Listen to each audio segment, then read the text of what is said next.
আসসালামু আলাইকুম। হ্যালো প্রিয় লিসেনার্স, কেমন আছো তোমরা? আশা করি যার যার অবস্থান থেকে ভালো আছো, ভালোর দলে আছো। আমি আবার উপস্থিত হয়েছি একটা ভৌতিক গল্প তোমাদেরকে উপহার দিব বলে। Horror Bangla official BD YouTube channel প্রতিনিয়ত তোমাদেরকে ভৌতিক গল্প উপহার দেওয়াই হচ্ছে কাজ। Horror Bangla official BD YouTube channel কখনো মিথ্যা কুসংস্কারকে বিশ্বাস করে না। তোমরাও কখনো মিথ্যা কুসংস্কারকে সমাজে রটাবে না। ভৌতিক গল্প এন্টারটেনমেন্ট হিসাবে ভৌতিক গল্প শোনেনি এমন একজন মানুষকে আমরা খুঁজে পাবো। তাই ভৌতিক গল্প আমাদের প্রবহমান বাংলায় শিল্প সংস্কৃতির সাথে একদম প্রত্যক্ষভাবে জড়িত। আমরা বড় হয়েছি দাদা দাদি নানা নানুর কাছ থেকে গল্প শুনতে শুনতে। সন্ধ্যার পর হ্যারিকেনের আলোয় আমরা উঠোনে বসে অনেক গল্প শুনেছি যাদের গ্রামে বাস। হয়তোবা আজকাল এই গ্লোবালাইজেশন দুনিয়ায়, ডিজিটালায়ন দুনিয়াতে ওভাবে আর শোনা হয় না, কিন্তু কোনো না কোনো প্ল্যাটফর্মের মাধ্যমে আমরা সে ভৌতিক গল্প শুনি, হরর মুভি দেখি। কোনো না কোনোভাবে ভৌতিক গল্পগুলো আমাদের জীবনের সাথে জড়িয়ে আজও আছে। তো বন্ধুরা, যারা আমার গল্প শোনো, যারা আমার চ্যানেলটা সাবস্ক্রাইব করনি, প্লিজ দয়া করে চ্যানেলটা সাবস্ক্রাইব করে আমার সঙ্গে থাকার জন্য অনুরোধ করছি।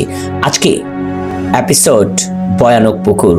গল্প পাচ্ছে আমি বাদুর রায়হান আছি তোমাদের সঙ্গে। শব্দ সাউন্ড এডিটিং তাহমিনা রায়হান মিম। পোস্টার ডিজাইন করেছেন আরিফিন রায়হান অনন্ত। আজকের এপিসোড ভয়ানক পুকুর। অমাবস্যা রাত, চারদিক নিস্তব্ধ, যেন প্রকৃতি থমকে দাঁড়িয়ে আছে। মৃদু বাতাসের পাতায় সরসর আওয়াজ কানে ভাসছিল। পুকুর পাড়ে সেই পুরনো বটগাছটা যেন আরো রহস্যময় হয়ে ওঠে প্রতি রাতে।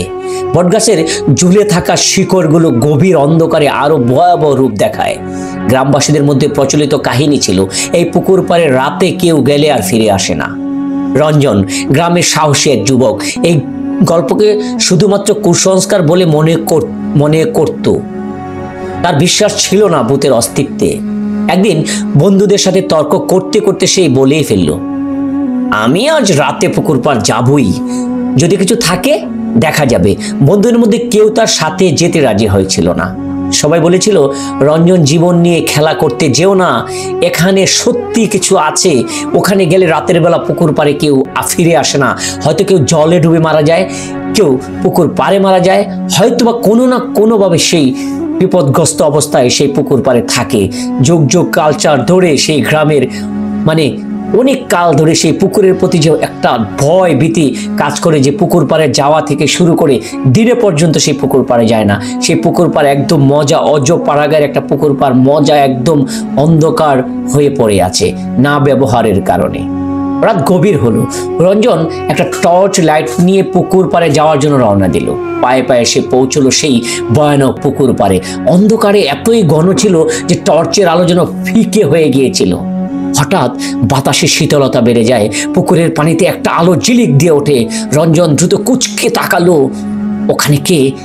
সে জোরে ধাক্কা দিল, কখনো উত্তর এলো না। কিন্তু তার মনে হলো যেন কেউ তাকে গভীর থেকে দেখছে। পুকুরের পানিতে আবার আলো ঝিলিক করলো, আর একটু উজ্জ্বল আলো। তখনই তার পেছনে কারো পায়ের একটা শব্দ শোনা যাচ্ছিল।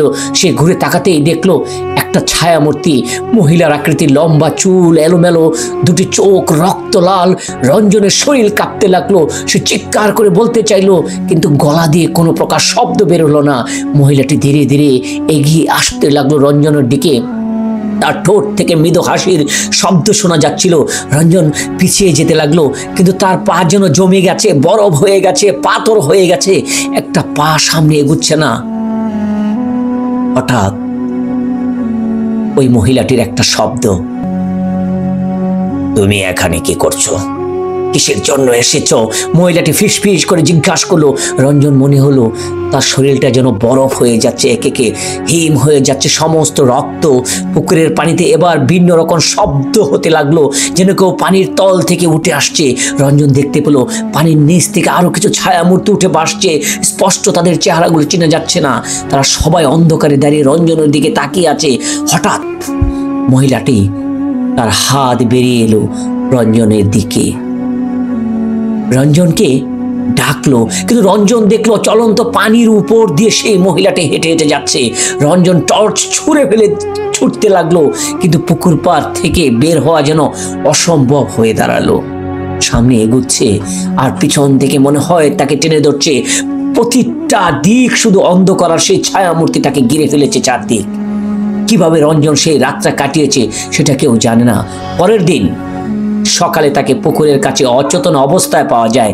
তার গভীর আতঙ্কের ছাপ তার চেহারার মধ্যে বাসে। সে আর কখনো কথা বলেনি। সেই দিন থেকে রঞ্জন চিরতরেই বোবা হয়ে গিয়েছিল। গ্রামের মানুষ, অনেক কবিরাজ, অনেক ডাক্তার দেখিও রঞ্জন আর সুস্থ জীবনে ফিরে আসতে পারেনি। গ্রামের মানুষের আবার বলাবলি করতে শুরু করলো, পুকুর পাড়ে ভৌতিক কাহিনী সত্যি, কেউ সেখানে গেলে আর কখনো আগের মতো থাকে না। যেটা তার জ্বলন্ত প্রমাণ রঞ্জন। অনেক ডাক্তার দেখানোর পর রঞ্জন আর স্বাভাবিক অবস্থায় ফিরেনি। সেই পুকুর পাড় আজও ভয়াতকে ভয়ানক হয়ে গেছে। তো সেই পুকুর পাড় আর দিনের রাতে তো বড় কথা, দিনেও আর ওখানে কেউ পৌঁছায় না। রঞ্জন ঠিক সেভাবেই আজও বোবা হয়ে আস্তে আস্তে মৃত্যুর কোলে ঢেলে যাচ্ছে, ঢেলে পড়ছে। গাইস, ছোট্ট এই গল্পটি আমাকে লিখে দিয়েছেন এআই। আমি বলেই নিচ্ছি, গল্পটি লিখেছেন আর্টিফিশিয়াল ইন্টেলিজেন্স এআই থেকে লেখা, যে চ্যাটজিপিটির এআই থেকে এই গল্পটা আমি তোমাদেরকে বললাম। তো গল্পটা আসলে কেমন লাগলো, আমি এআইকে রিকোয়েস্ট করার পর সে আমাকে এই গল্পটা লিখে দিল। তো আমি এই গল্পটা পড়ে শোনালাম। আসলে গল্পটা বাস্তব জীবনে কারোর সঙ্গে মিলে গেলে সেটা কাকতালীয় ব্যাপার। কারো খেয়া বা প্রতিপন্ন করার জন্য এরকম কোনো গল্প আমার ইউটিউব চ্যানেলে পড়া হয় না। আমি বলেছি, মিথ্যা কুসংস্কারকে প্রশ্রয় দেই না, মিথ্যা কুসংস্কারকে তোমরাও প্রশ্রয় দেবে না। তো যে যেখান থেকে গল্পটা শুনলে সকলকে শুভেচ্ছা অভিনন্দন জানিয়ে আগামী দিনে নতুন গল্প শোনার প্রতিশ্রুতি দিচ্ছি। দয়া করে চ্যানেলটা সাবস্ক্রাইব করে নোটিফিকেশনটা পাওয়ার জন্য বেল আইকনটা বাজিয়ে রেখো। দ্রুত নোটিফিকেশনটা পেয়ে যাবে নতুন গল্পের। তো ভালো থেকো, ভালো রেখো। আল্লাহ হাফেজ।